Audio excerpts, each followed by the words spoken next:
culturas que retratem esses deuses que provavelmente seriam os mesmos tripulantes dos OVNIs atuais, né, que nos visitam agora, né? Porque às vezes você vê lá na caverna um ser com capacete, você vê uma estrutura voadora que lembra muito os casos e relatos de OVNIs.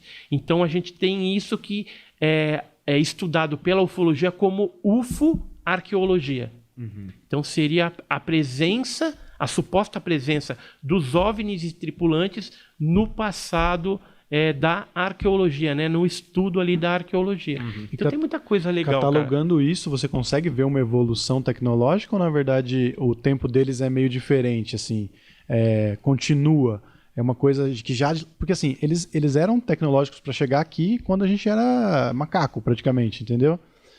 Tem como acompanhar uma evolução ou não? Sabe que a gente... boa pergunta. Sabe que a gente percebe que o formato das naves, eles continuam os mesmos. O que era relatado lá nas cavernas, né, nessas pinturas rupestres, petroglifos, trazem estruturas que hoje são vistas da mesma forma. Ou seja, parece que apesar de ter passado anos e anos e anos, para eles é como se não tivesse passado esse tempo. Ou, de repente, eles vivem em alguma coisa atemporal, que não interfere. Por isso que as naves, às vezes, continuam com o mesmo formato. Você pega um objeto que foi fotografado na década de 50 e pega um que foi agora em 2021 e é a mesma coisa. Eu trouxe, inclusive, algumas fotos para vocês verem aí. Isso aí são fotos no México de objetos de dia, né? Porque Nossa, está bem claro, né? Essa 94, foi em Monte Morelos, no México, 94, em 94. Isso aqui foi numa instalação militar de Pelotas, em 95, e mostra um objeto aí que não foi visto na época, né, pela pessoa que tirou a fotografia. O objeto estava passando atrás, então foi um flagrante fotográfico aí bem interessante. Isso aqui é em Recife.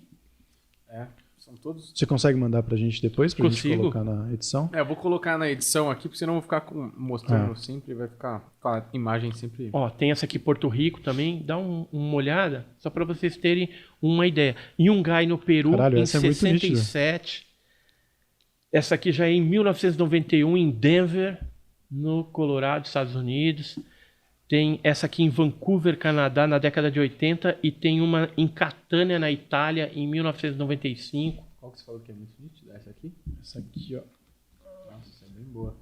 Isso aí foram caças porto-riquenhos que foram ao encalço desses objetos. Aqui a gente tem também no México, Porto Rico.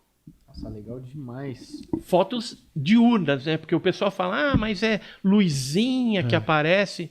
Realmente a maioria que a gente recebe é luzinha, entendeu? Que não dá nem para identificar que se trate de um fenômeno que é OVNI. sempre um drogado em São Tomé das Letras, de noite, muito louco. Mas você falou um negócio que não muda, mas dá pra ver, por exemplo, uma diferença de tem design uma diferença. em alguns, né? Em alguns, sim. Você tá vendo que aqui ele é mais chato, né? Exatamente. E aqui parece não. que tem uma estrutura no meio do pires, vamos dizer assim, né? Um é Ford, outro é Fiat.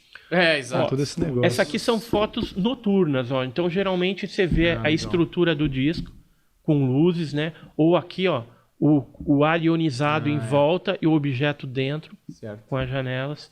Esse aqui, por exemplo, em Dalbosque Danslevar, na França, em 74, tirado por um médico. Você vê a estrutura aqui dentro também. Esses são os cones de luz sólida por onde as pessoas são raptadas, abduzidas. Os animais são levados para dentro. Aí você tem mutilações de animais, eventualmente mutilações humanas. Agora sim, depois de celulares. Eu trouxe fotos, uma só aqui de um suposto extraterrestre, porque essa aí foi tirada por um xerife na década de 70 nos Estados Unidos, e o ser, ele portava uma roupa luminosa, metálica, que refletia muito a luz. Então, por isso que ficou esse efeito. Esse aqui